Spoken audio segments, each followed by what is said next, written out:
अकाल मृत्यु प्रदान करने वाली बात है। जो हरणम च परश्वानाम परदाराभिमर्शनम सुहृदश्च परित्यागस त्रयो दोषा क्षयावह। आयु नष्ट हो जाती। मान लो आपकी 80 वर्ष की आयु निश्चित की गई, अब आपने ऐसे आचरण शुरू कर दिए तो आपकी आयु नष्ट होना प्रारंभ हो जाएगी, आप अकाल मृत्यु के शिकार हो जाएंगे। क्या?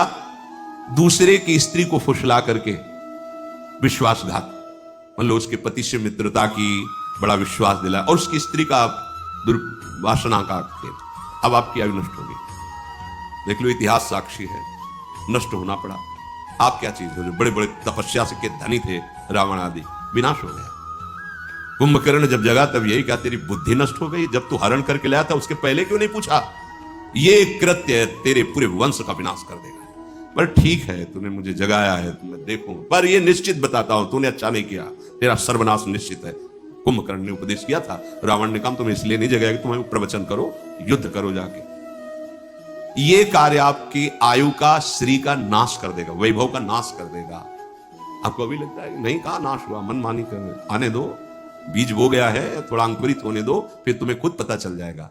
सबसे प्रार्थना है, कानून कानून है, नहीं खुल रहा है तो तुम्हें लग रहा है कि कोई नहीं जा, जिस दिन उसका फल आएगा तो उस दिन हो सकता है आपने वो कार्य ना किया हो जिसमें फंस रहे हो, पर भरपूर दंड मिलेगा आपको, क्योंकि जो जाना नहीं है वही कर्म इस समय ना होने पर भी वो दंड आपको भोगना पड़ेगा।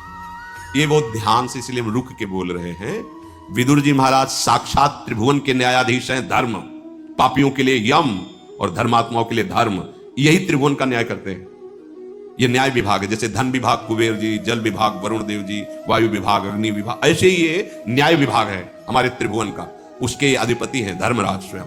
वो स्वयं विदुर जी के रूप में मांडव्य ऋषि के हिसाब से स्वयं पधारे हुए निर्णय कर रहे। अकाल मृत्यु, आयु का अपहरण, जो मित्र बनाया, विश्वास दिलाया और उसकी स्त्री के साथ, या स्त्री अपने पति पर विश्वास जताकर दूसरे पुरुष से, तो ये मजाक मत समझना कि अरे सब ऐसे नहीं, नहीं, पति वंचक पर पति रति करई, रो रो नरक कल्प सत परे।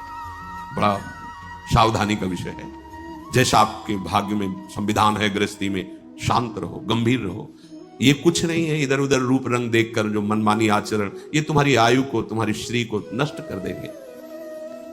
दूसरे को विश्वास दिलाकर उसके धन का अपहरण कर लेना, विष दे देना, मार दिया, धन ले लिया, छीन लिया आदि। और संत जनों की अवहेलना करना। जो सुहृदस्य आपको अपने परिवार जैसा दुलार करते हैं, आपको अपनी आत्मा जैसा दुलार करते हैं, वो आपको जो उपदेश कर रहे हैं, आपको जो शासन कर रहे हैं, वो आपके मंगल के लिए, आप उनकी आज्ञा को उल्लंघन, अपमान, अवहेलना, आपकी आयु श्री सब नष्ट हो जाएगी। साधु अवज्ञा तुरंत भवानी, कर कल्याण अखिल के हानि। जो इन दोषों से युक्त होता है, अतिमानोति वादश्च तथा त्यागो नराधिपो, क्रोधश्चात्म विधित्सा च मित्र द्रोहश्च तानिषत्, एत एवाशयस तीक्ष्णा कृंत्या युंश देहिनाम, एतानि मानवान घृणंती न मृत्युर्भद्र मस्तुते। जो हर समय अभिमान में भरा हुआ चेष्टा करता रहता है, उसकी आयु नष्ट हो जाती है, अकाल मृत्यु को प्राप्त होता है। बहुत सावधानी की जरूरत है। हर समय जो अभिमान में भरा हुआ है और हर समय कटु वचन बोलता हुआ अधिक बोलता ही रहता है, जिसमें विषयों के त्याग का बिल्कुल अभाव है, मतलब घोर विषयी है, और जो क्रोध करके ही व्यवहार करता है, जरा सी बात हुई, जो केवल अपनी जवान, अपनी जनेंद्री पेट के पालने में ही चिंतित है, कैसे भोगूं, कैसे पाऊं, चाहे वो मांस खाना पड़े, चाहे वो कुछ भी, कैसा भी। और जो प्रिय शिक्षा देने वाले मित्रों से द्रोह करता है, तीखी तलवार जैसे अंगों को काट देती है, ऐसे ये आचरण उसकी आयु को छीण कर देते हैं और वो मृत्यु को प्राप्त हो जाता है, अकाल मृत्यु को प्राप्त हो जाता है। अत्यंत अभिमान में भरे रहना, बहुत गलत सलत वाणी से बोलते रहना, बिल्कुल विषयों के त्याग का अभाव, अर्थात घोर विषयी, घोर क्रोधी, जो जवान और जनेंद्री, रसेंद्री और जनेंद्री का ही लंपट है, जो उत्तम शिक्षा देने वाले मित्रों से द्रोह करता है, तो जैसे तीखी तलवार अंगों को काट देती है, ऐसे ये आचरण उसकी आयु को नष्ट कर देते हैं, वो अकाल मृत्यु को प्राप्त होता है। जो अपने ऊपर विश्वास जता करके, विश्वस्तस्य येति यो दारांग यस्यापि गुरु तल्पगा, उसको मित्र बनाता है, बड़ा विश्वास दिलाता है और फिर उसकी स्त्री के साथ समागम करता है। वहां भी सारे में वर्णन, यहां भी वर्णन। और जो पूजनीय गुरु के समान, जैसे माता है, बहन है, बड़े भाई की पत्नी है, ये सब गुरु के समान पूजनीय है। जो इनके साथ गलत कार्य करता है, इनकी आयु नष्ट हो जाती है, इनका बुद्धि नष्ट हो जाती है, इनका श्री वैभव नष्ट हो जाता है। बहुत ध्यान से सुनो, यही हमारी ऐसी गलतियां होती हैं जो हमारी बुद्धि को भ्रष्ट कर देती है, हमारे जीवन को नष्ट कर देती है। पहला, किसी से भी मित्रता करके ऐसी भावना मत करो कि उसके घर में जाकर विश्वासघात करो उनकी पत्नी के साथ ऐसा। और जो आपकी पूज्या है, जैसे माँ है, बहन है, बेटी है, बड़े भाई की पत्नी माता के समान मानी गई, पूर्व में चरण छूते हैं, माँ के समान उसको समझते हैं, तो इनको गुरु तुल्य मानना। जैसे हम गुरु को आदर से देखते हैं, ऐसे बेटी के प्रति, बहन के प्रति, अपनी माता के प्रति, ऐसे बड़े भाई की पत्नी के प्रति हम ऐसे भाव, अगर ये इनके साथ गलत भाव, तो आपकी आयु नष्ट हो जाएगी, आपकी श्री कीर्ति नष्ट हो जाएगी। जो किसी के भी साथ जो नीच आचरण वाली स्त्रियां हैं, अर्थात जो अर्थ आदि के लिए अपने देह को बेचती, ऐसों के साथ उसकी आयु नष्ट हो जाती है, उसका श्री कीर्ति नष्ट हो जाती है। और जो ब्रह्म ऋषियों के प्रति अपराध कर देता है किसी भी तरह का, जैसे रसिक मुरारी जी के चरित्र में आया कि राजा ने जब देखा बहुत संत सेवा हो रही, तो उन्होंने वहां अपना अधिकार जताना, नष्ट हो जाओगे। जो भागवत धर्म की सेवा में भागवत भाव को प्राप्त हुए जन है, तो सारा वैभव उनके चरणों में लुटता है।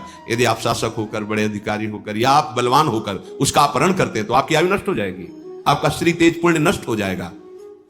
जो किसी भी अहम में आकर के ऐसे जनों से सेवा कार्य के लिए आज्ञा करता है, संत जनों से, जो ब्रह्म ऋषि जन है, भगवत आराधन परायण है, आप बलवान हैं, आप पदाधिकारी, आप ऐसा, और आप उनसे आज्ञा करते हैं, तो आपके सुकृत नष्ट हो जाएंगे, आपकी आयु नष्ट हो जाएगी। जो आपकी शरण में आ गया है, अब चाहे अपने प्राण देने पड़े, पर उसका अहित नहीं होने देंगे। अगर वो शरणागत जो आपके समीप आया है, आपने धोखेबाजी करके उसकी हत्या करवा दी या आपने कर दी, तो इन सब की आयु चाहे जितना प्रायश्चित करें, इनकी आयु, लिखा है, प्रायश्चित करने पर भी वेदों की आज्ञा है, सिद्धांत है कि उसकी आयु और वैभव नष्ट हो जाएगा। समय का इंतजार करो, ना तो ऐसे लोगों का संग करें, ना ऐसे कार्य करें। बार बार सबसे प्रार्थना की है, शराब मत पिए। क्यों? क्योंकि ये दोष बहुत भयंकर प्रकट हो जाएगा। जब आप मदिरा के नशे में होंगे, तो आपको ये नहीं दिखाई देगा कि सामने कौन है, न बोलने में, न क्रिया में, न चेष्टा में, न चिंतन में, क्योंकि उसका काम ही है बुद्धि को भ्रष्ट कर देना।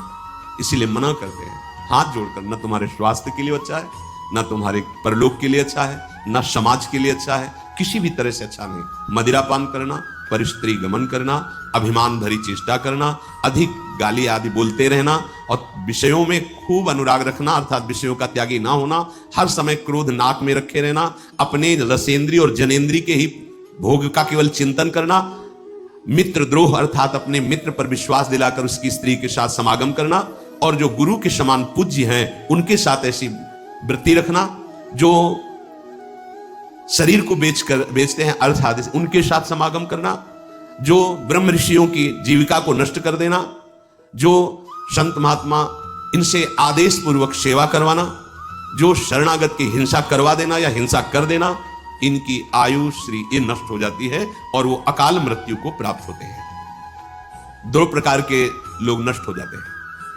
एक वो जो गृहस्थ होकर अकर्मण्य हो जाते हैं, कायरता धारण करके कार्यों में, कर्तव्य कर्मों में प्रवृत्त नहीं होते, फिर क्या होगा? फिर अकर्तव्य कर्मों को करोगे। इसीलिए इस साधना से, महापुरुषों के वचनों से, कि वो ऊंचाई नहीं प्राप्त होती, पर साधना से असाधन छूट जाता है। असाधन छूटते ही आपका हृदय ऊंचाई की तरफ चलने लगता है। जो गृहस्थ होकर अकर्मण्य है, वो नष्ट कर लेता है अपने आप को, अपने परिवार को। अपने कर्तव्य का पालन करो। यहां कर्म का तात्पर्य कर्तव्य का पालन करना है। अगर कर्तव्य का पालन नहीं कर रहे हो, अकर्तव्य कर रहे हो, तब तो वैसे ही नष्ट हो जाओगे। और जो सन्यासी होकर, बैरागी होकर जीने के लिए व्यापार आदि कुछ भी ऐसे कार्य करता है, वो नष्ट हो जाता है। वैरागी का जीवन, प्रभु का भरोसा, रात दिन अपने गुरु के उपदिष्ट उपासना में लगना, अपने भरण पोषण की चिंता न करना। अपने भरण पोषण का जिम्मेवारी आराध्य देव गुरुदेव की है, हमें तो सिर्फ उनकी आज्ञा का पालन करना है। किसी भी तरह का कोई ऐसा कार्य न करना जिससे हम ये माने कि इसके द्वारा हमारा भरण पोषण होता है। हमारी जो आराधना है उस पर चले जा रहे हैं। योगक्षेमम वहां में हम गुरुदेव करेंगे, आराध्य देव करेंगे। सन्यासी होकर के कार्यों में लगना, अर्थ प्राप्ति के लिए, सुख भोग के लिए, नाना प्रकार नहीं, आपका एक ही कार्य है, निरंतर चित्त वृत्ति को भगवदाकार करना। आपके शरीर का भरण पोषण, समाज की व्यवस्था, ये सब भागवतिक प्रभाव से होगी। आपको इसके लिए उपाय नहीं करना है, इसके लिए उपाय नहीं करना है। अपने सारी की सारी ऊर्जा शक्ति भजन में, भगवत चिंतन में, और उसी से जगत मंगल, सर्वे भवन्तु सुखिनः। हमारे भजन का फल सर्वे भवन्तु सुखिनः, सब सुखी हो, सब स्वस्थ रहे, सबकी बुद्धि धर्म में लगे, सब भगवान का भजन करते हुए आनंद को प्राप्त हो। हमारा उपाय केवल परमार्थ की वृत्ति, निरंतर भजन, निरंतर उपासना में लगे रहना। अन्य कोई ऐसे नौकरी व्यापार आदि ऐसा नहीं कि आप वैरागी वेश धारण किए हुए हैं, वो आप धनोपार्जन के लिए किन्हीं क्रियाओं में लगे हैं। नहीं नहीं, ऐसा नहीं, मर्यादा है। आप गृहस्थ हैं, अब ऐसा, इसीलिए अगस्त्य जी ने इंद्रद्युम्न राजा को शाप दिया था, तुम राजपद कर्तव्य कर्म का त्याग करके किस ऋषि से आज्ञा ली, किस ऋषि से विरक्त भाव लिया, आप कैसे बैठे हो? तभी कहा जा हाथी हो जा, शाप दिया था। गृहस्थ होकर के अपनी मर्यादा से चलो, प्रभु का भजन करना, सेवा करना, नाम स्मरण करते हुए कर्तव्य कर्मों को करो, रात दिन मेहनत करो, कर्तव्य कर्म करो, समाज को सुख पहुंचाओ, परिवार को सुख पहुंचाओ, वो सब प्रभु को समर्पित कर दो, वही भगवत प्राप्ति करा देगा। गृहस्थ होकर अकर्मण्य होना और सन्यासी होकर के, विरक्त होकर के अपने भरण पोषण के लिए कुछ करना, कर्मण्यता ये नहीं। वैरागी तो निरंतर चेतना जागृत से लेकर मृत्यु तक हमारा एक ही उद्देश्य है, तपस्या, भजन, शांति।